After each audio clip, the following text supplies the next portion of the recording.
Good evening, friends. Tonight, I want you to close your eyes and imagine something nearly impossible for us now.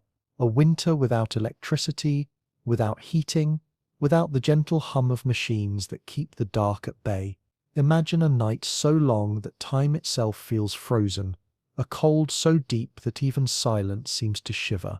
This is the world of the medieval peasant, a place where warmth was not comfort but survival, and every flicker of firelight meant one more hour between life and the endless cold. So wherever you are, take a deep breath, pull your blanket a little closer, and let's step together into that quiet house of wood, straw, and smoke.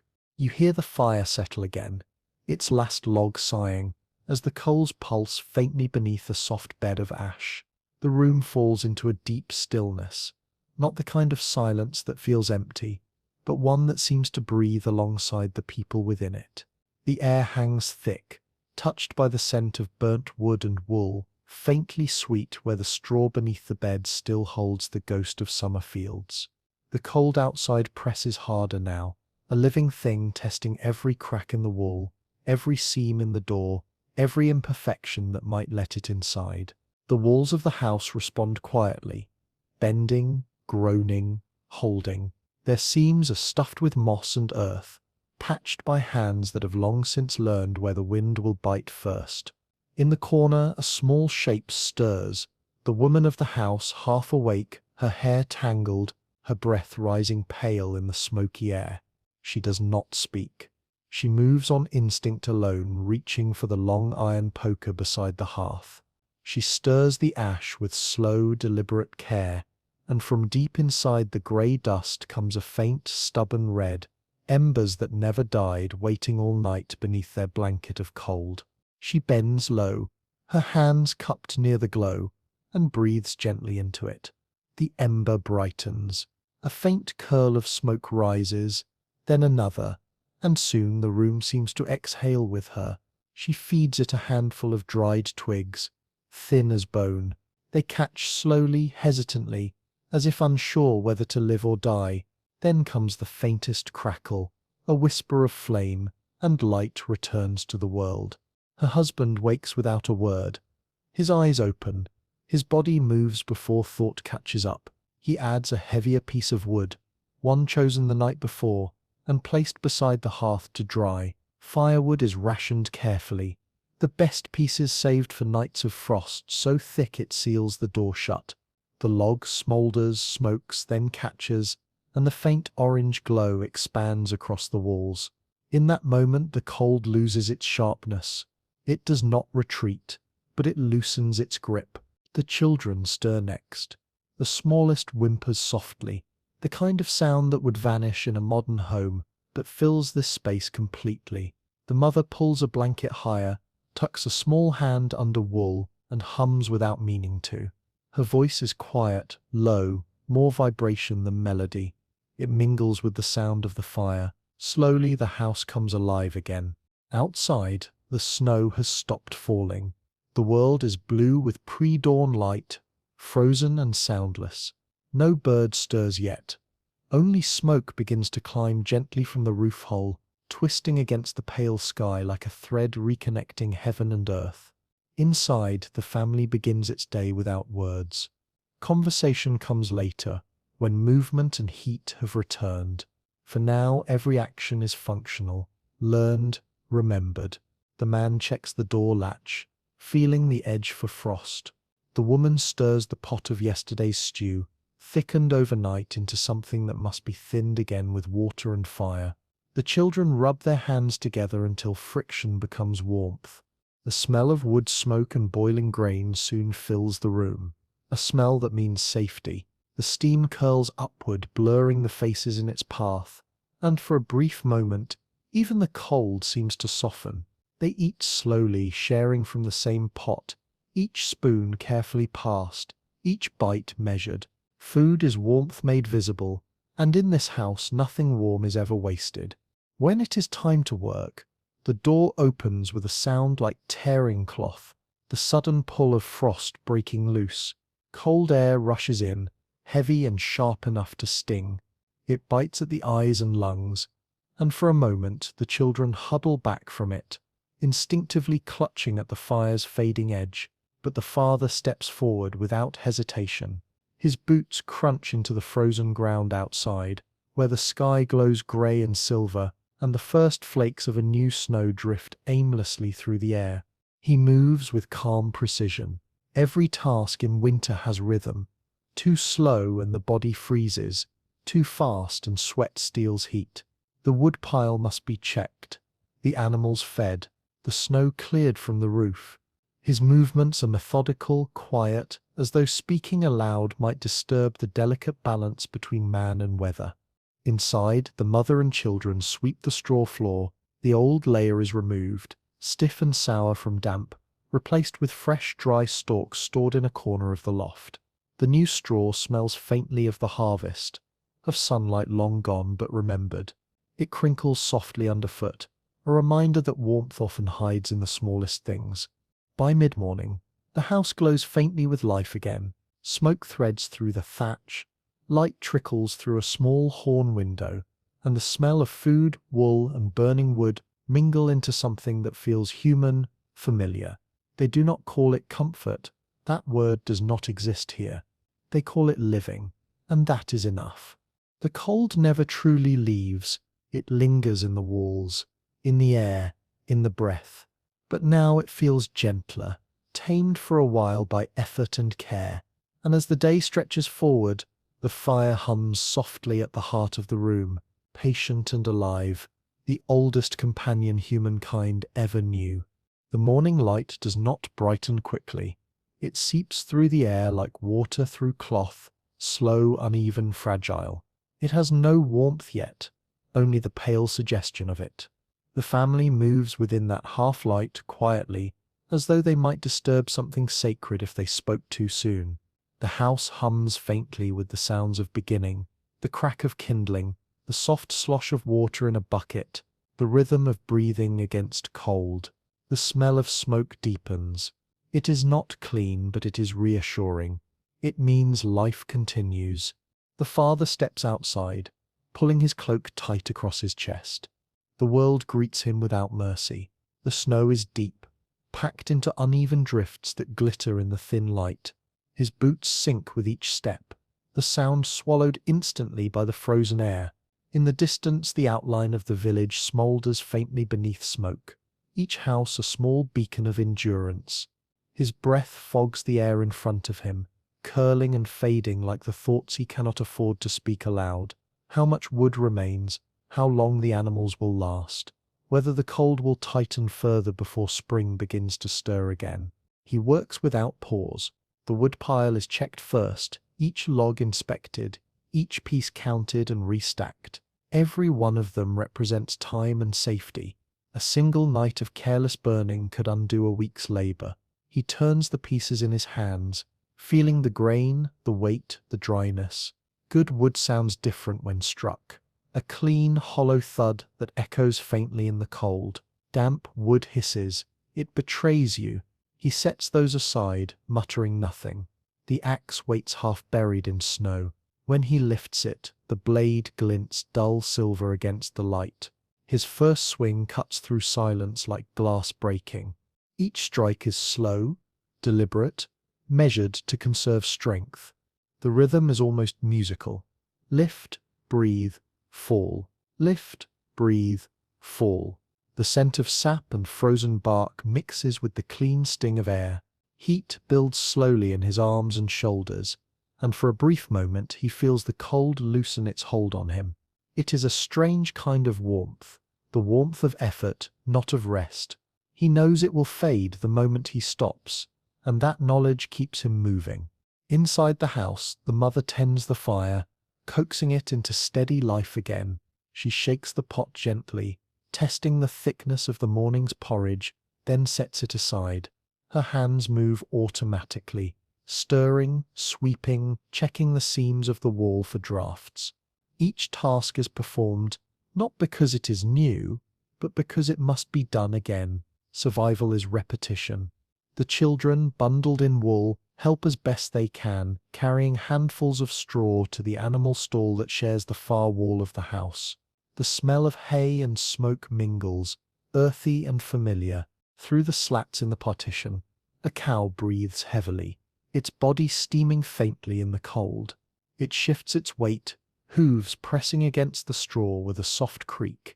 The sound is soothing, rhythmic, alive. Animals are warmth, not just in their breath, but in their presence. Their heat seeps through the boards, subtle but real. The family knows it, even if they never say so.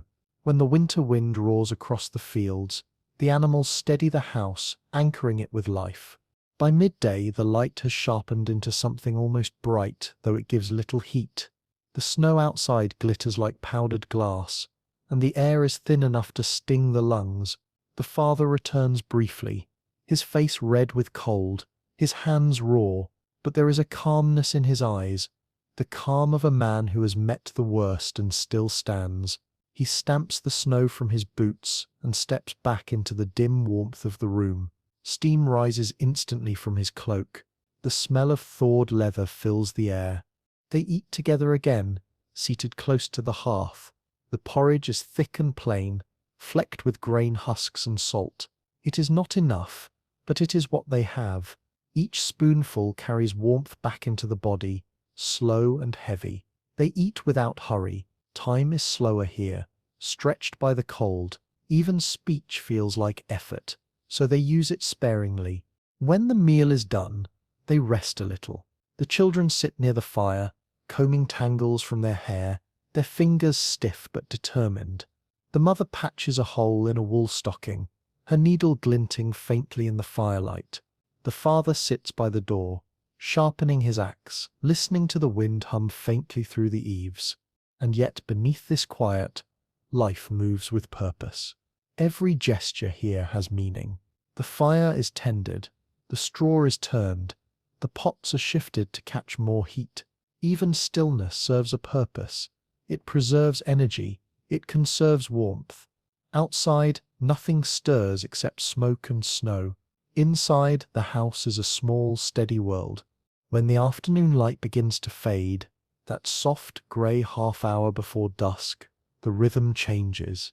Tasks grow urgent again. The animals must be fed once more. Water, fetched from the frozen trough outside, must be broken free of ice before it can be poured. The fire is strengthened, the door checked again, the straw fluffed near the hearth where the family will sleep. Every night in winter is a small campaign, and the preparation is its ritual. As darkness falls, the wind returns, brushing softly against the roof like a hand tracing old scars. Snow begins again, fine and light, whispering across the thatch. The house shrinks back into its shell, its edges dimmed by the glow of firelight. The family gathers closer. The day is done. Outside, frost claims the world once more. Inside, they have bought themselves another night of warmth. And in that fragile circle of light, the medieval day folds into evening, quiet, enduring, and impossibly human. Darkness arrives not with a sudden fall, but like water rising quietly in a room, inch by inch, swallowing the edges of things. The last light fades behind the snow-thickened glass of the horn window, and the small flame of a tallow candle trembles against the wall, its glow too faint to reach the corners. The house exhales once more, boards settling, straw shifting, and the air grows heavy with the slow, resigned weight of another frozen night. Outside, the world has vanished. The wind moves through the fields unseen, carrying with it a fine dust of snow that whispers against the door. Trees creak under ice, and the river, if you could see it, lies locked and unmoving, its voice stolen until spring. The stars hang clear and sharp above the roof, brittle as salt. There is no light beyond them, no sound, no movement. The village sleeps inside its own silence. Inside the house, everything turns inward. The mother feeds the fire one last time, the logs chosen with care thick enough to last, dry enough to burn slow. The flame stirs, brightens, and settles into its final shape for the night, a steady, quiet glow that will keep its vigil until dawn. She squats beside it for a long while, watching the light flicker across the pots, across the walls blackened by centuries of smoke. There's a rhythm to this moment that never changes, one eye on the fire, one ear on the wind, her thoughts drifting between prayer and memory. The children are already half asleep, small bodies curled beneath wool, their faces turned toward the hearth as though the light itself could protect them. The father sits nearby, repairing a leather strap by touch more than sight. The needle glints occasionally in the firelight, vanishes, reappears, vanishes again. His movements are slow, deliberate, each stitch binding time as much as material. When the strap is finished, he sets it down and stretches his hands toward the flame. The light catches on his knuckles, cracked and red from the cold, the skin darkened by soot that never quite washes away. They do not speak. Words feel too fragile for this hour. Instead, they listen, to the fire, to the wind, to the muffled world that surrounds them. The only other sound is the breathing of the cow beyond the wall, steady and slow. It is strange comfort, that living heartbeat behind the wood, that shared warmth. For in the medieval winter, the line between human and animal, house and barn, breath and smoke, is not as sharp as it seems. All life folds together to endure the night. The mother rises at last, shakes the ash from her hands, and pulls a woolen blanket tighter around her shoulders. Her shadow stretches across the floor, long and wavering. She moves to the door, checks the latch again, pressing her palm flat against the wood. It feels cold and alive beneath her skin. She can feel the storm through it, not loud, not violent, but endless. The door hums faintly with the force of it. She holds her hand there a moment longer, then steps back and returns to the fire. They prepare for sleep without ceremony. The father removes his boots but keeps the rest of his clothes on. The air between fire and floor is too cold for bare skin. The children burrow deeper into blankets, whispering softly to one another. The mother lowers herself beside them, pulling the smallest into her arms. Beneath the layers of wool, their combined warmth begins to build, faint at first, then stronger, slow as sap rising through frozen bark. The fire burns low now. Smoke drifts lazily toward the roof hole, searching for escape. The room dims until only the coals remain, glowing like the eyes of something ancient, patient, watching. Above, the rafters are slick with soot. Every beam glistens faintly in the fading light. In that darkness, time begins to lose its shape. Hours no longer matter. The night stretches and bends, turning minutes into seasons. Dreams come differently in this kind of cold. They are shallow, broken, filled with sound. The crackle of wood, the sigh of wind, the shifting of straw. Sometimes people wake without knowing why, sensing the air grow colder, feeling the fire fade.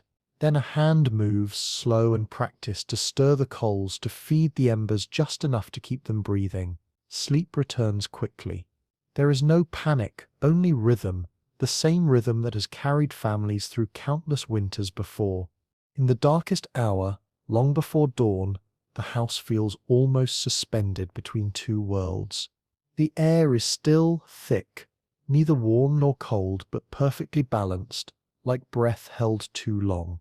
The father wakes briefly and listens. The wind has changed direction. The door moans softly, not from weakness but from effort. He knows this sound, the promise of deeper snow, maybe ice by morning. He reaches for the poker, stirs the ash until one last red eye opens, then lets it close again. The glow fades slowly, obediently. The children murmur in their sleep. The mother's breathing slows, her arm tightening instinctively around them. The cow sighs once behind the wall. Everything that lives here seems to move together. Fire, smoke, bodies, air, all shifting in quiet agreement that warmth for now is enough. Outside, the storm continues its endless weaving, wrapping the world in white silence. Inside, the last light flickers, and the house dreams with its people. The morning comes without color, without sound, a grey that seems to have forgotten light. The storm has ended, but what it left behind is absolute stillness, the kind that feels almost holy. When the first breath of dawn seeps through the small horn window, it does not brighten the room, it only softens the darkness. You can see the faint outline of smoke still rising from the coals, a thin thread of warmth that has survived the long night. The air is sharp and dry, the kind that makes your nostrils sting when you breathe too deeply. The mother wakes first. She always does. Her body moves before her eyes open, trained by years of winter mornings that begin the same way, half in the dark, half in memory. She sits up slowly, the blanket sliding from her shoulders, releasing a puff of captured heat that vanishes instantly. Her breath fogs the air in front of her. For a moment she just listens. The quiet hum of sleeping children, the faint creak of the roof contracting as the cold begins to loosen, the slow, wet sound of the cow stirring behind the partition. Each noise means life. Each noise means the house has endured another night. She kneels by the hearth, pushes aside the blanket of ash, and finds what she hoped for, a faint glow, one small ember, weak but alive. She cups her hands around it as though it were something sacred, breathes into it, patient and steady. The ember brightens, then reddens, then catches. The sound of wood crackling is small but powerful, like the first heartbeat of a newborn creature. She feeds it slowly, twigs first, then the thinner pieces of wood that had been drying all night near the hearth. A pale ribbon of smoke rises, twisting upward into the dim rafters. The house exhales. The father stirs next. His joints ache from the cold, his shoulders stiff. But the smell of smoke and the faint glow of fire are enough to rouse him. He sits up, shakes the straw from his cloak, and rubs his hands together, feeling the familiar ache that comes before warmth. The children wake last, blinking through sleep, their hair damp with the condensation of their own breath. They pull their blankets tighter and shuffle closer to the fire, their small bodies forming a semicircle around it, like planets gathering around a star. Outside, the storm's work is visible through the tiny window, the world transformed into a frozen sculpture. Snow has drifted halfway up the walls, sealing the lower edges of the house in white. The air is blue and still, the kind of cold that hums quietly in your ears. For a moment the father just stands at the door looking out. He sees no color, no motion, only a horizon swallowed by frost. Yet there is no despair in his gaze. This is winter as it has always been, endless, powerful, but not cruel. It is simply the shape of the season. He opens the door carefully, pushing against the heavy weight of snow. A sharp rush of cold air enters the room, biting his cheeks, pulling at the warmth they worked all night to protect. The mother tightens the blanket around the children. The fire wavers, then the door closes again, and silence returns. He brushes snow from his shoulders and sets about his morning tasks. The world must be repaired after every storm, not because it is broken, but because winter demands attention. He clears the doorway first, shoveling snow aside with slow, deliberate movements. Each scoop of snow lands with a dull thud, muffled by the weight of the air. Then he checks the thatch above, breaking loose the heavy crust of ice before it can bend the beams. The sound of cracking frost echoes faintly, the only loud thing in all the land. Inside, the mother works as steadily as he does. She turns the straw bedding, checks the seams of the walls for new drafts, presses moss into the gaps that have loosened in the night.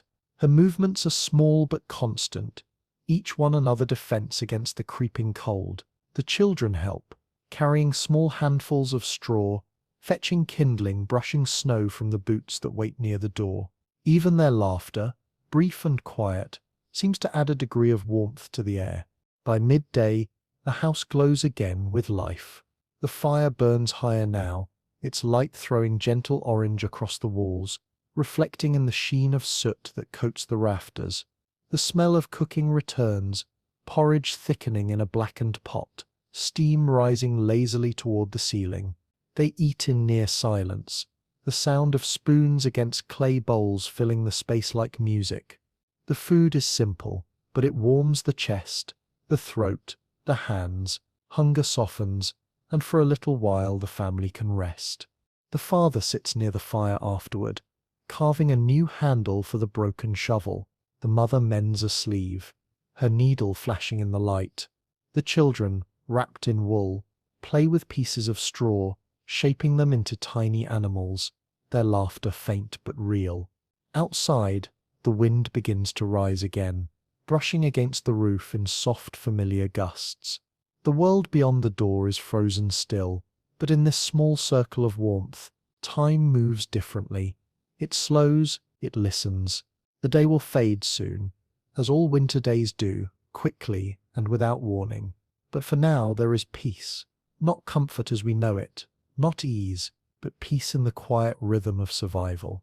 Every ember that burns, every breath that fogs the air, every task repeated without complaint, it all builds into something larger than warmth. It becomes endurance.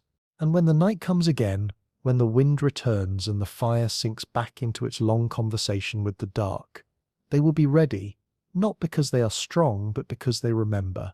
Because in a world that freezes each morning and thaws only by effort, memory is warmth and habit is hope. By now the days have blurred together, short, dim, almost indistinguishable from one another. The sun, when it appears, hangs low and colourless above the horizon, a pale coin in a sky made of smoke. It gives no warmth, only light enough to count the hours before the next dusk. Time has become circular, looping endlessly between dawn and darkness, between fire and frost, between the promise of morning and the quiet surrender of night. The family moves through it all with the rhythm of instinct rather than thought. Each action repeats the one before it, yet repetition brings not boredom but survival. The cold teaches discipline, and discipline becomes faith. Every log placed on the fire, every seam patched, every pot stirred, these are prayers of endurance, spoken not in words but in movement. Outside, the snow no longer feels alive. It lies flat and dull, the colour of bone. The paths that once led to neighbouring houses have vanished completely, swallowed under drifts that have hardened to ice. The village exists now as a series of small islands of smoke, each home invisible to the next, each family trapped within its own small orbit of warmth. Only the faint trails left by footsteps remain, pressed deep and narrow, leading from one door to the next, like fragile bridges of trust. To stray from them is to disappear. The father sometimes ventures out, his cloak pulled tight, his breath freezing against the wool. He checks on a neighbour's roof, trades a few words through a door barely opened, leaves a small bundle of wood, receives a loaf of bread in return. No one lingers outside. Conversations are brief, spoken through scarves, cut short by shivering. But those brief exchanges matter. They remind each person that the world still extends beyond their own walls. Inside, the rhythm continues, sweeping, mending, stirring, tending, waiting. The fire burns low through most of the day, never wasteful, always patient. The air inside the house is warmest near the ground, where the children sit, their hands busy with simple games made from thread or bits of carved wood. Their laughter, soft and fleeting, feels like light in a room that has forgotten the sun. The mother smiles faintly as she works, her fingers raw but steady. The sound of her sewing, the whisper of thread through cloth, merges with the hiss of the fire. Sometimes, when the wind calms, she opens the door briefly to let out the thick air and bring in the faintest breath of freshness. The cold outside rushes in like a living thing, wrapping around her ankles, filling her lungs with something sharp and clean. She closes the door quickly, holding that new air inside the house like a treasure. Even the air must be rationed. In the evenings, when the world outside turns invisible again, the family gathers near the fire and listens to stories. They are not grand tales of kings or miracles, but memories, the winter when the river froze solid and people walked across it, the spring that came too early and killed the buds, the storm that tore the roof away but spared the animals. Each story is told slowly, in the same low voice that once lulled children to sleep. The fire flickers across their faces, painting them in shades of gold and amber. The words linger long after the voice fades. In this darkness, stories are warmth too, small flames carried from one generation to the next. The nights feel longer now. Sometimes it is hard to tell whether the day has truly ended or simply folded into another layer of twilight. The mother wakes often, listening for the wind, for the creak of ice along the roof beams. The father checks the fire without fully rising, his eyes barely open. Every movement is economical, silent. The house itself seems to breathe, expanding and contracting with temperature, its bones groaning quietly under the weight of snow. The cold deepens toward the heart of the season. The water pail freezes overnight, even near the hearth. The breath of the cow behind the partition rises in thick clouds, her body a slow, steady furnace. The father places an old blanket over her back, murmuring softly as he does. He knows that if the animals survive, the family will too. Their warmth, their milk, their wool, they are lifelines. The mother lights a small candle near the stall, not for sight, but for comfort. Its light wavers against the wood, trembling but defiant. Weeks pass this way. The calendar is meaningless now. They mark time by the dwindling of the woodpile, by the thickness of the frost on the window, by the way smoke rises straight or bends with the wind.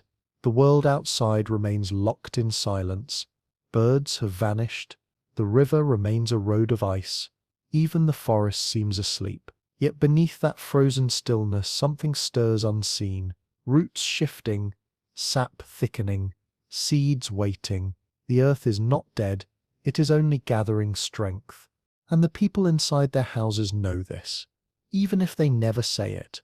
They feel it in small ways, in the way the air smells sharper after a storm, in how the snow begins to melt just slightly faster on the roof, in how dawn lasts a heartbeat longer each morning. Hope, like warmth, arrives slowly. The father begins to keep the door open for a few moments longer each day. The mother hums again as she works. The children notice light returning, faint but persistent, sneaking through the horn window like a promise. And though winter still rules the land, though the fields are buried and the nights endless, the people begin to sense what is coming. The thaw, the return of mud and sound and scent, the slow undoing of silence. For now they endure. They move as they have always moved, quietly, carefully, reverently, as though walking through the breath of something vast and ancient. They do not fight the cold. They live with it, inside it, beside it, until the first soft drip of meltwater breaks the silence and the air itself changes. Because in the Middle Ages, warmth was not the absence of cold. It was the fragile, flickering presence of life that refused to go out. It happens so quietly at first that no one believes it. A sound, small, uncertain, almost imagined, breaks through the stillness one morning. A drip, then another, and another. The rhythm of water returning to the world. It is faint, irregular, hesitant, but unmistakable. The snow on the roof has begun to melt. Inside the house, the air feels different. Lighter, less metallic. The fire burns the same as it always has, but the smoke rises more willingly, as if drawn upward by something invisible. The mother notices it first as she stirs the morning porridge. The draught through the horn window carries a scent that hasn't been there in months. Wet earth, faint moss, the ghost of something green. It is the smell of thawing life, shy and fragile, but alive all the same. The father steps outside, squinting against the glare. The world has changed in the smallest, most miraculous way. The white fields shimmer with water, icicles hang from the eaves, dripping in slow motion, their edges gleaming like glass. The air bites still, but beneath its teeth there is softness, a promise of warmth to come. The snow crunches differently underfoot now, wetter, heavier, and when he presses his palm to the frozen woodpile, he feels moisture seeping into his glove. It is not a nuisance, it is relief. The river nearby has begun to groan. For weeks it has been silent, sealed in ice, its body stiff and mute. Now, under the strengthening sun, it stirs, cracks form across its surface, dark lines creeping like veins through glass. The sound is deep and ancient, the voice of water remembering itself. The father stops to listen, hat in hand. The wind carries the noise through the valley, and for the first time all winter the silence breaks. Inside, the mother throws open the door to let in light. It floods the room in pale gold, scattering across the soot-dark walls and striking the fire until the whole space seems to glow twice, once with flame, once with sunlight. The children laugh instinctively, their eyes wide at the brightness. They touch the beam of light as though it were solid, warm to the skin. Their mother watches them and smiles, not because she feels cheerful, but because the body cannot help it when the sun returns. The cow stirs behind the partition, stamping her hooves on straw that has grown damp with meltwater. The smell of thawed ground seeps into everything now, mingling with smoke and wool, making the air feel thick and rich. The house, which has spent months sealed tight, begins to breathe again. The small cracks in the walls that were once enemies of warmth now let in whispers of fresh air. The father sets about his morning tasks with a new kind of focus. The same work, splitting wood, checking the roof, carrying water, but it feels lighter, easier, touched by something beyond exhaustion. The axe bites differently now. The sound of it echoes in the valley instead of being swallowed by snow. When he brings in a bundle of wood, he pauses by the open door and looks out at the horizon. There is colour again, faint blues and pale yellows, where for months there had been only grey. That night, they do not add as much wood to the fire. It still burns, but slower, smaller, almost ceremonial. They eat beside it in quiet, listening to the drip outside, the trickle of water finding its way down from the roof. Each drop feels like time restarting. The house hums softly with the new warmth, its beams creaking as they expand, its air loosening. The smoke curls differently now, thinner, less stubborn. Days pass, and the thaw deepens. The snow withdraws like a tide, revealing beneath it the memory of fields, flattened grass, broken stalks, the bones of last year's harvest. The ground is slick with mud, the color of blood and clay. In that mud, life begins to move. Worms twist, roots stir, and the first shoots of grass push upward, pale and trembling. The children notice before the adults do. Their shouts echo through the valley, startling a bird from a nearby tree. One bird, then two. A sound no one has heard for months, wings light and frantic, cutting through cold air. The mother stands in the doorway watching them, one hand shading her eyes. Her face is lined from the winter, her fingers cracked, but she smiles all the same. Behind her the fire burns low. She does not feed it yet. For the first time in months, the warmth inside and outside the house feels equal. The air that once tried to kill them now feels almost kind. The father walks the edge of the field, boots sinking into the soft earth. He kneels and presses his hand into the mud. It feels alive, cold, yes, but pulsing faintly beneath his palm, as though the land itself were waking from a long sleep. He looks toward the sky where the light has turned less white, more gold. He has seen many winters, but each thaw feels like the first, a quiet miracle that needs no words. At dusk, the family gathers outside the house for the first time since autumn. They stand in silence, watching the snow melt slide through the yard in tiny streams that glitter like veins of silver. The sky above them is streaked with violet and pale orange. The air smells of wood, thawed hay, and faint smoke from distant chimneys. No one speaks. They simply watch as the light fades, listening to the world make sound again. Water dripping, birds calling, wood creaking as it dries. After so many months of silence, the noise feels almost overwhelming. The children press close to their parents. The mother lays a hand on the father's arm. He nods slightly, his eyes still on the horizon. Tomorrow the real work will begin. The fields must be cleared, the tools repaired, the animals driven out of the house. But tonight, for the first time in months, they do not rush back inside when the light fades. The cold has softened, the danger has passed.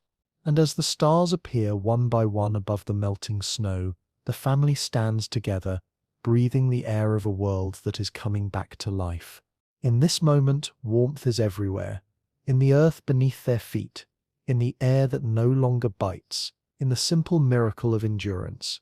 Winter has ended not with a sudden victory, but with patience, the kind that only those who have truly lived through cold can understand.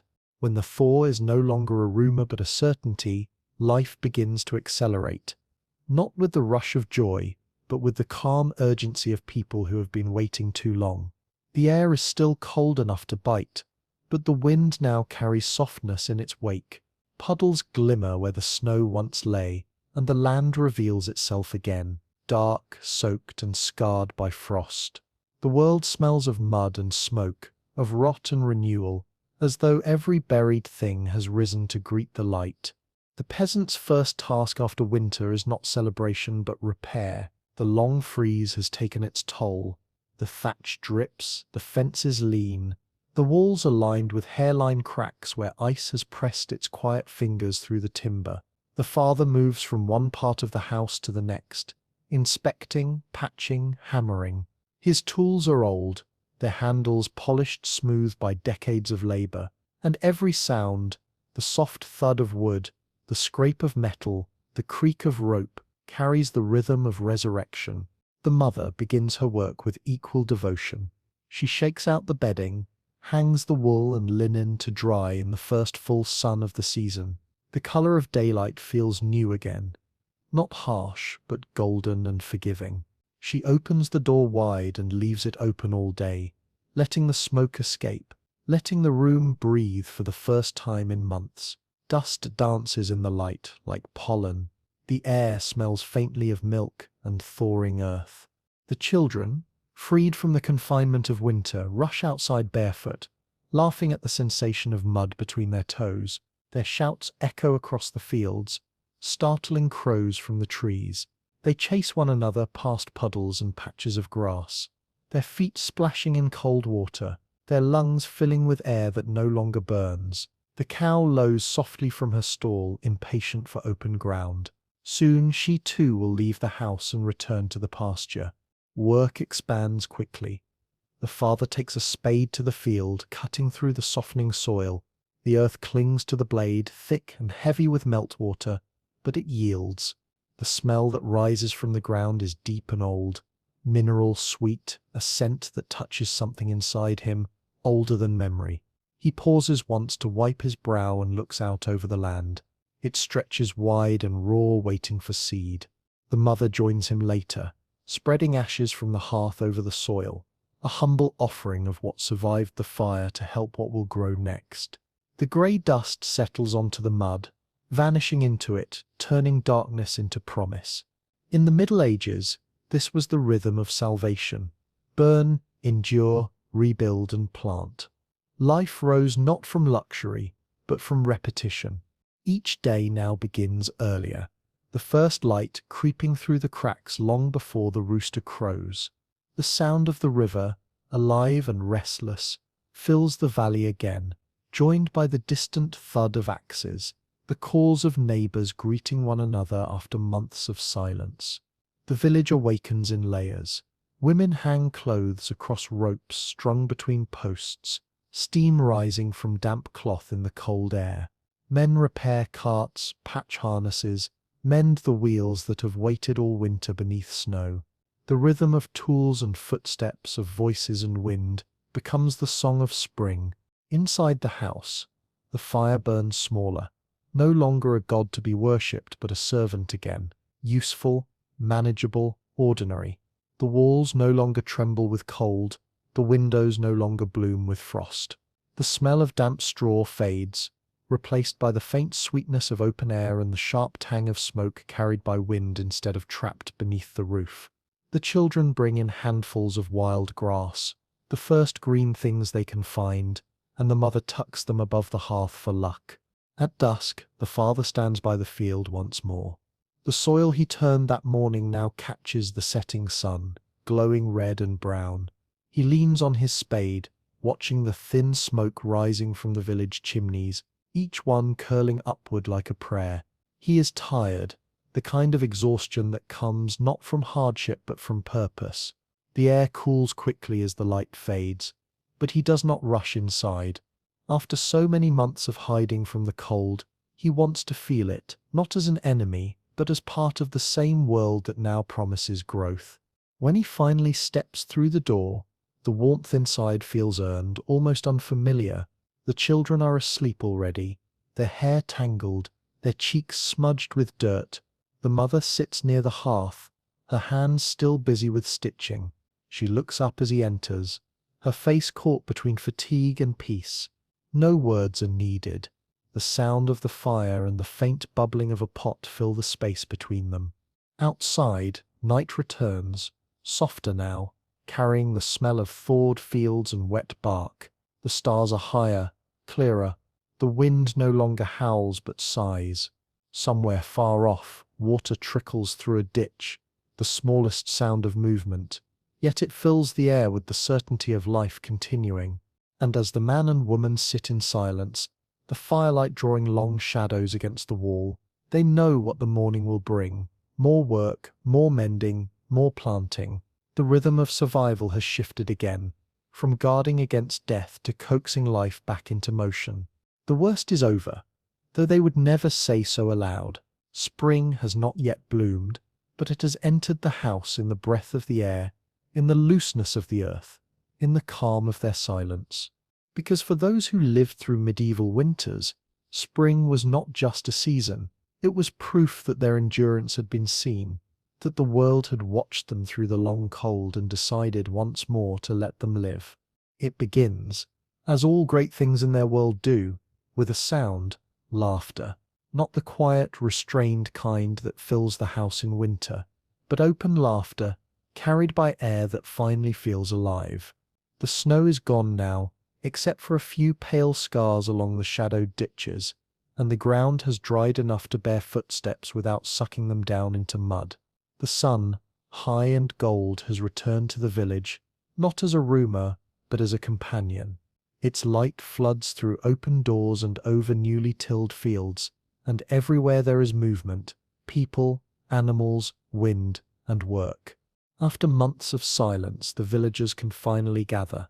Each house, once sealed like a tomb of smoke and straw, opens its door to the same sky, the same air, the same hope. They bring what they have, a heel of bread, a strip of dried meat, a clay jug of cider, the first green herbs gathered from the edge of the forest. Nothing is abundant, but everything feels enough. The feast is not about fullness. It is about proof. Proof that they endured the winter. Proof that the land still answers when called. In the clearing at the edge of the village, the people build a fire, larger than any that burned indoors through the long cold. Its smoke rises straight and white into the sky, curling upward in slow reverence. The flames crackle not with the desperation of survival, but with the easy strength of return. Around it they lay out wooden boards, rough-cut tables, baskets of roots and dried apples, a few surviving turnips rubbed clean of frost scars. The smell of roasting meat drifts through the air, sharp and rich after months of boiled grain and salt. A single hen, old and no longer laying, has been offered up to the pot, a small but meaningful sacrifice. The fat hisses as it hits the fire, and every head turns toward the sound.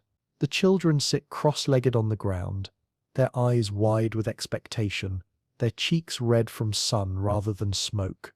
The elders sit close to the flames, their hands spread open to the warmth, faces lined like maps of past winters. Someone begins to sing, not with confidence at first, but with memory. The song is old, older than the houses, older than the fields. It tells of spring's return, of earth waking, of snow turning to water and water to bread. One voice becomes two, two become four, and soon the entire village hums with it, the sound carrying softly into the woods beyond. The wind catches the notes and scatters them like seeds. The cider is passed in a rough clay jug, its surface cool and wet.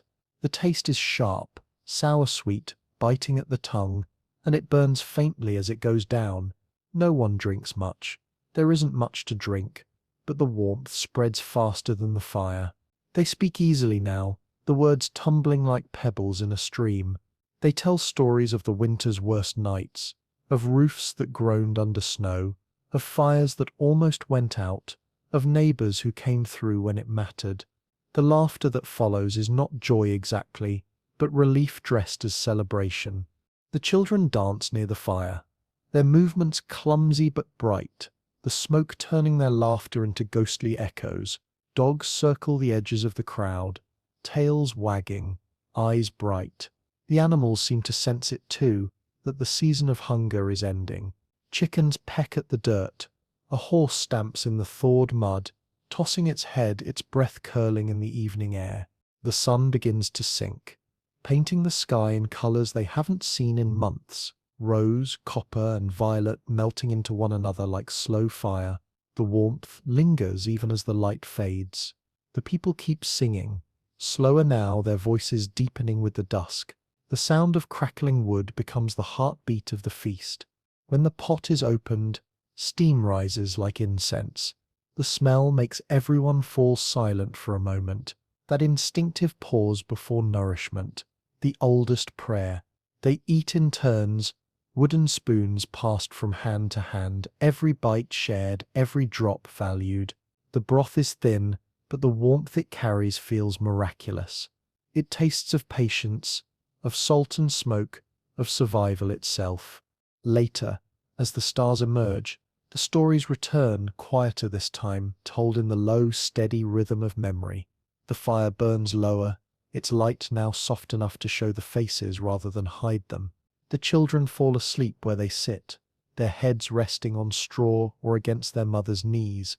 The older men speak of the coming work, of planting and mending, of the promise of harvest. The women listen, nodding, knowing that promise means labor. When the fire finally begins to die, no one hurries to leave. They linger, reluctant to let the night end. The air is cool again, but not cruel. The stars look close enough to touch. Somewhere beyond the fields, the river murmurs, alive and unbroken. The land is whole again, and so are they. As the villagers walk back to their homes, torches flickering in their hands, the sound of their footsteps blends with the rustle of the thawed earth. Behind them the last embers glow, small, red and steady, a mark of what they endured and what they reclaimed. And when they sleep that night, the silence no longer feels heavy, it feels earned. The kind of quiet that follows music, the kind that says the world for now is at peace. By the time summer arrives, the memory of winter has not vanished. It lingers, faint as a scar beneath the skin of the season, but it no longer hurts. The days are long now, impossibly long, stretching into evenings filled with golden dust and the slow hum of insects. The land that once lay silent beneath snow now sings again. Wheat sways in soft waves, green turning to gold beneath the hand of the sun. Streams run clear where once they froze solid, and every sound, the lowing of cattle, the creak of wooden wheels, the laughter of children, seems to echo with relief. The fields are alive with motion. From dawn until dusk, the peasants move in quiet choreography, bending, lifting, cutting, binding. The rhythm of labor has replaced the rhythm of survival. The work is endless, but it feels clean, the kind that fills the lungs with air and the body with purpose. The father moves through the rows with his scythe, each swing slow and precise, the blade whispering through the stalks. The smell of fresh grain rises around him, thick and sweet, almost intoxicating. Sweat runs down his neck, the same skin that cracked from frost only months ago. He pauses sometimes, looking toward the horizon, where the fields shimmer like cloth being pulled over the world. The mother works nearby, her sleeves rolled, her hands moving with measured grace as she gathers and ties the cut stalks into bundles. Her face is flushed from sun, her hair streaked with light. There is no time to rest, but she hums softly, the tune carrying on the wind.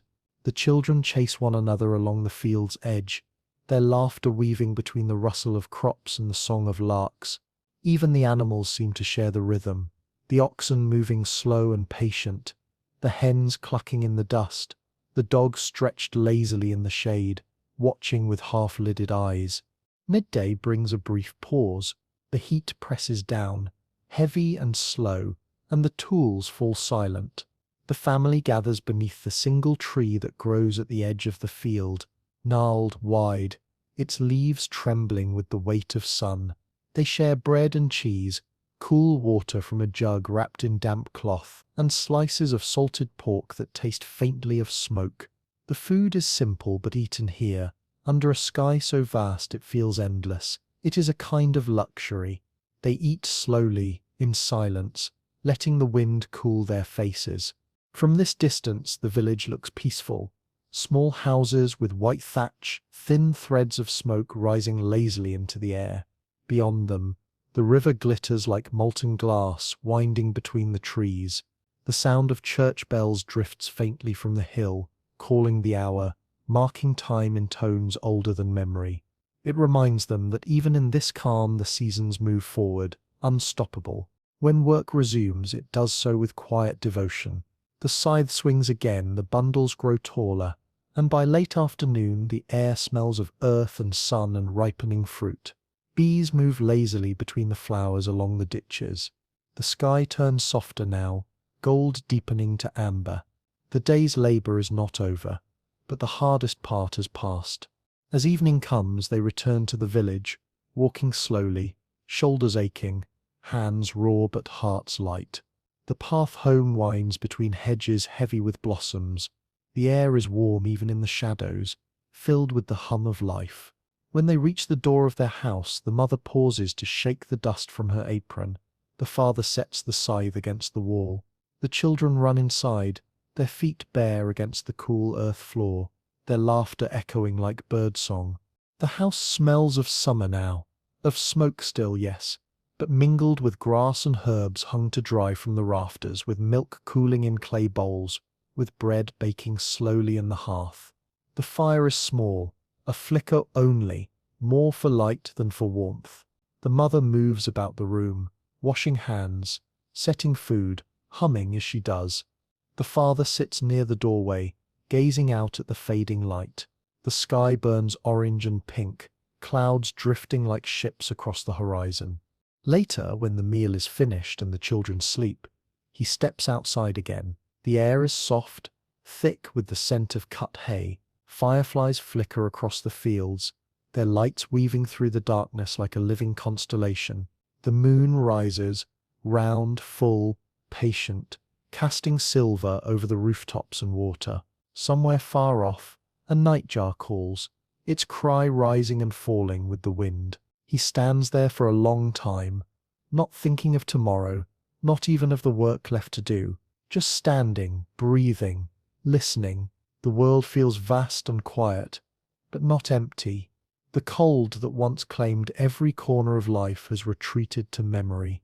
The warmth he feels now is not just of the air but of existence. The quiet certainty that the earth gives back what it takes, that light returns, that endurance is rewarded not with glory but with peace.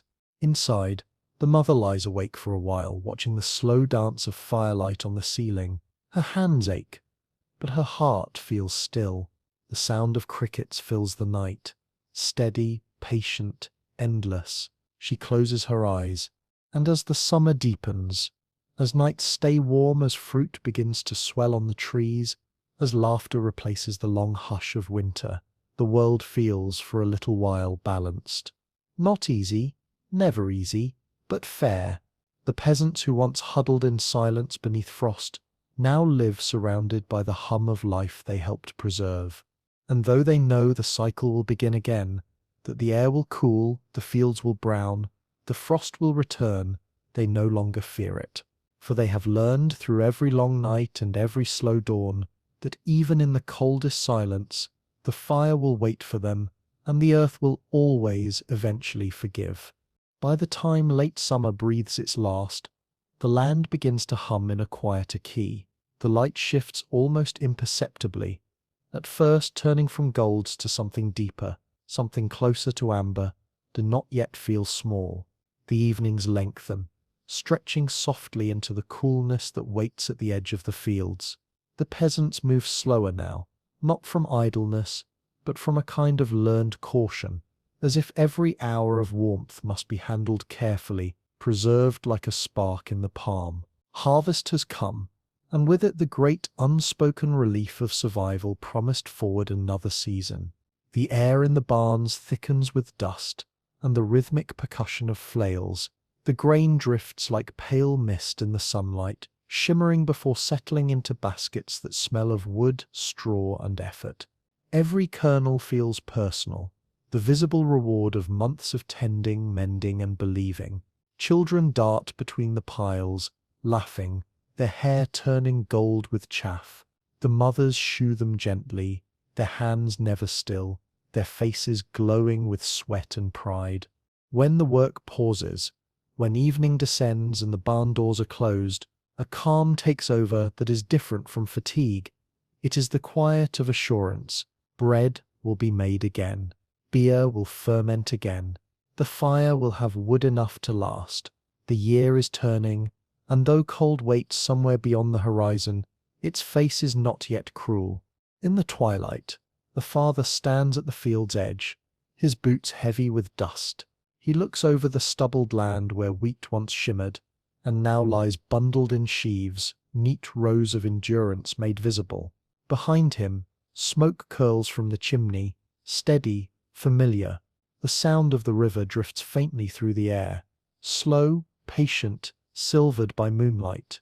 It is the same river that froze last winter, the same one that nearly disappeared in spring floods, and still it moves, unbroken. Inside the house, the air is rich with warmth and scent. Fresh bread cools near the hearth. The smell of grain mingles with peat smoke and damp wool. The children are half asleep, their faces lit orange by the fire. The mother hums a tune as she kneads another loaf, her sleeves rolled, her hands dusted white. There is peace here, not grand or loud, but steady, like the pulse of the earth beneath the floor. Yet outside, the wind begins to change again.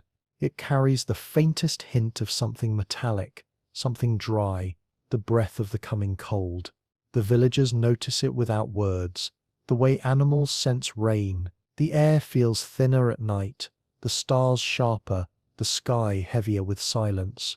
The geese fly low over the fields, their cries stretched and solemn. Somewhere deep in the woods, the leaves begin to turn. No one says it, but everyone feels it. The circle is closing once more. And yet, this time it feels different, not as fear, but as rhythm. The people know now that cold is not an ending, but an interval, a waiting. They have learned its language, its temper, its bargains.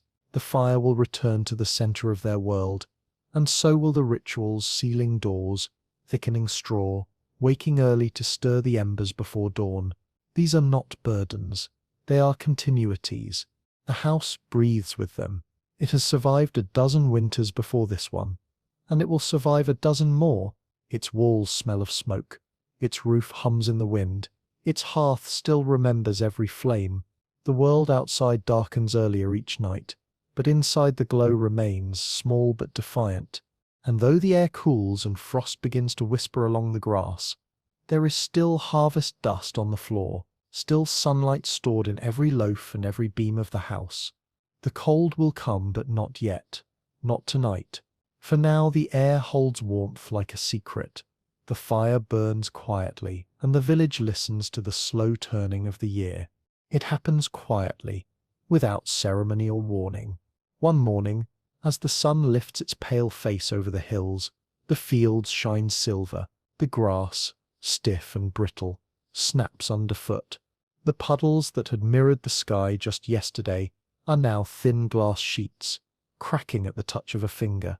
Frost has come not as an enemy this time, but as an old acquaintance returning without apology. The air feels different, light yet sharp, so clear it almost rings when you breathe. Smoke from chimneys rises straight and white, untouched by wind. The river still flows, but slower now, its edges crusted with ice, whispering faintly as it breaks and reforms. In the distance, the crows sound louder against the silence. Inside the houses, warmth returns to ritual. Fires burn earlier, not yet fierce, but steady.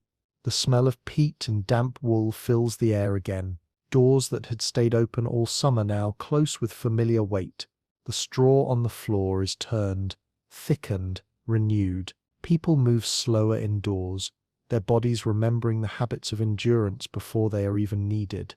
The fields, once gold, now fade to grey-brown. Harvest stubble crackles beneath boots. The last of the apples are gathered, some bruised, some perfect. The skins shine dull red against the cold, and the fruit feels heavier in the hand, as if holding the last warmth of summer. The father moves through the orchard, his breath fogging in front of him, each exhale brief and visible. He works without rush, without waste. Everything must be done before the soil hardens. The mother tends to the hearth. The pot simmers again, filled with barley and root vegetables pulled from the cellar, food that smells of the earth, of patience. Steam fogs the small window, blurring the view of the pale morning. The children bring wood from the pile outside, their arms straining under the weight of it. They laugh when their breath turns white in the air, chasing it, pretending to catch it in their hands. Their play is short. The cold teaches quickly. Evening comes sooner now. The sun dips before supper, leaving the world in soft shadow. The fire grows brighter against the dark. Outside, frost creeps along the thatch like lace. The walls groan quietly as they contract in the cold.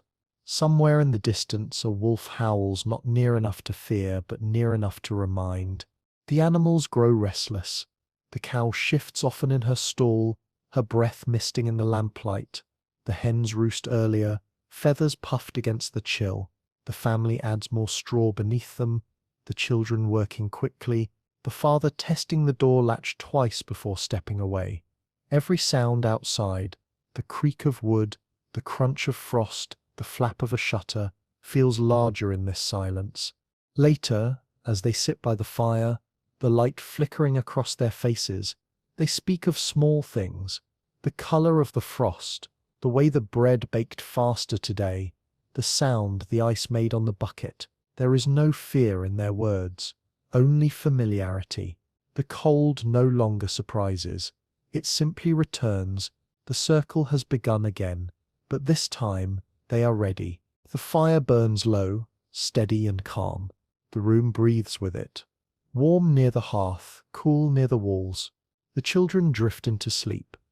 The father leans back, eyes half closed, listening to the faint hiss of the embers. The mother wraps her shawl tighter and stirs the pot once more, though it no longer needs it. The scent of barley fills the air, soft and earthy, the smell of preparation, of continuity. Outside, the stars are bright and unblinking, the sky clean and cold enough to make breath visible. The frost deepens through the night, spreading over roof, over fence, over field, wrapping the village in silence. The world holds its breath again. And as dawn approaches, faint and grey, rising slow over a sleeping world, the peasants will rise too, their movements slower now but certain, their hands steady, their fire waiting. Winter is not here yet, but it is near enough to touch, near enough to feel breathing at the edge of every door. They do not dread it. They only prepare. The wind arrives before the snow, long, low and steady, not violent yet, but insistent. It moves across the fields like breath over the skin, cold enough to make the eyes water, patient enough to stay. It slips through every seam in the houses, rattling the thatch, whispering along the door frames, testing for weakness. By morning, everyone feels it. It does not howl, it hums, a deep sound that settles into the bones of the day. The peasants know this sound. It is the messenger of the season to come. The sky is a dull iron color, unmoving, and even the birds fly low, wings beating against air that feels heavier than before. Smoke from the chimneys no longer rises straight. It bends with the wind, torn apart before it can climb. The scent of the cold changes too, less of soil, more of ice. The ground has begun to stiffen. Inside, preparations grow quieter, more deliberate. The fire burns longer hours now, its glow becoming the constant center of every day. The mother moves from hearth to table to storage with a kind of measured grace, checking jars of grain, turning cured meats, testing the dryness of the peat blocks stacked near the door. The father works with rope and wood, tightening bindings, sealing gaps, mending what must not fail when snow arrives. Children no longer play outside for long. The wind bites through wool faster than laughter can warm it. They chase each other in brief bursts, then rush back indoors, cheeks red, hair wild, breathing hard. They bring the cold in with them, a smell like metal and wet earth, and the fire answers with steam rising from their clothes. Their mother scolds them softly, but her voice lacks sharpness. She knows these are the last days they will see open ground. The livestock sense it too. The cow stands closer to the wall, her flanks dusted with straw, her breath a slow rhythm in the cold air. The pigs burrow deeper into bedding, their grunts muffled under the straw. Even the hens have fallen quiet. Feathers puffed, heads tucked. The house and barn seem to merge again. Two hearts beating within one body, human and animal warmth sharing the same fragile shell. By afternoon, the wind sharpens. The sky lowers until it feels almost touchable, pressing down on the village. The sound it makes through the trees is deep and endless, like a river moving through air. The father stands outside for a moment, his cloak snapping behind him, his breath torn apart as soon as it leaves his mouth. He looks at the clouds, grey upon grey, and then at the horizon which has vanished into haze. He knows what is coming, everyone does. When he steps back inside, the door closes hard against the gust. The sound it makes echoes through the room, and the fire flickers. The children look up. The mother adds another log, the flame catching quickly, filling the space with the smell of resin. The warmth returns slowly, like a tide coming in. The father sits near the hearth, silent for a long while, listening to the wind trace its fingers along the walls. As evening falls, the sound outside deepens. The house creaks, the beams answering with soft, tired groans. The fire crackles, steady but small against the immensity of the cold beyond. The family eats in near silence, thick soup, dark bread, a little cheese. The meal is heavy, meant to last through the long night. The children eat with both hands wrapped around their bowls, drawing heat from the clay as much as from the food. Later, when the flames dim to red, the mother draws her shawl tighter, and the father leans back, watching the shadows climb the walls. The children are already half asleep, their faces pale in the firelight. Outside, the wind continues, not angry, not wild, but vast. It moves over the roofs, between the chimneys, across the empty fields where nothing stirs. It hums like a song with no end, old as the world, patient as time. Inside, the warmth holds. Not perfect, not complete, but enough. The wind may test the walls, but it cannot enter the small circle of firelight, where breath still fogs faintly, and hands still find one another beneath the blankets. The first winter wind does not yet bring snow, only the reminder that it will come soon, and that every sound, every spark, every shared silence is already preparing for its arrival. And when the family sleeps that night, the wind does not lull them.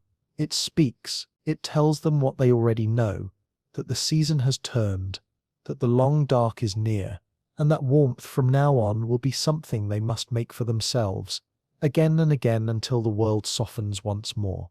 When it finally comes, it does not roar, it whispers. The first snow falls in darkness, unnoticed at first, a faint rustle against the roof, soft as breath. Then another and another, until the whole night seems to sigh. By dawn the world has vanished. The fields, the paths, the fences, all gone beneath a sheet of pale silence. The sky and the earth are no longer separate things. They blur together in white. The village stands still, its edges softened, its smoke rising into a world without colour. The sound of footsteps has changed. Where once there was the crunch of frost, there is now the muted press of snow, soft, slow, almost reverent. The air feels heavier, cleaner, breath plumes from every mouth like tiny ghosts. Even the wind has changed its tone. It moves in waves now, carrying flakes that glitter like powdered light. Inside the houses, warmth becomes the measure of time. The fire is no longer background but heartbeat. Every flame is a small act of defiance, every ember a decision to continue. The mother moves in rhythm with the fire's needs, feeding, turning, tending, as if it were a living creature dependent on her care. The father splits wood near the doorway, each strike echoing through the still morning. The sound feels like the only noise left in the world. The children watch through the window, their faces pressed to the glass, their eyes wide with awe. They whisper that the sky has fallen. In a way it has. The snow erases all boundaries, all tracks, all noise. It makes the world new again. By midday the air has thickened with falling white. Visibility shrinks. Even the next house fades to a blur. The animals stay quiet, huddled in their stalls, their bodies steaming softly in the cold light. The family eats together by the hearth. Barley broth, dark bread, the last apples sliced and shared. The taste is simple but deep, and for a moment the room feels weightless, suspended between fire and snow, between hunger and plenty. As night falls, the world outside glows faintly. The snow reflects the moonlight upward, bathing the house in a soft blue aura that feels almost sacred. The walls seem to breathe, expanding and contracting with each gust of wind. Inside, the family settles close together, not from fear, but from instinct. Blankets overlap, hands meet beneath wool, and the firelight trembles over faces that have seen this before and will see it again. The snow keeps falling. It covers the roof, the door, the path to the barn. The sound of it is so faint it feels like listening to the breath of the earth itself. Somewhere in that silence, the children drift into sleep. The mother hums softly, a tune without words. The father watches the fire one last time before covering the embers in ash to preserve them for morning. Outside, the snow continues its slow work, covering every sign of life, sealing the village in its quiet kingdom. But beneath the white, life does not stop. It only sleeps. The seeds in the ground, the embers in the hearth, the warmth in the bodies huddled together, all of it waits. Because that is the truth the peasants have always known, the truth written into every wall and every hand that built them. The cold never wins. It only teaches, and warmth is not a gift. It is something you make. By dawn, the snow has deepened, and the world is reborn into silence. The fire will rise again, and so will they. The circle continues. And somewhere beyond the frozen hills, spring already dreams.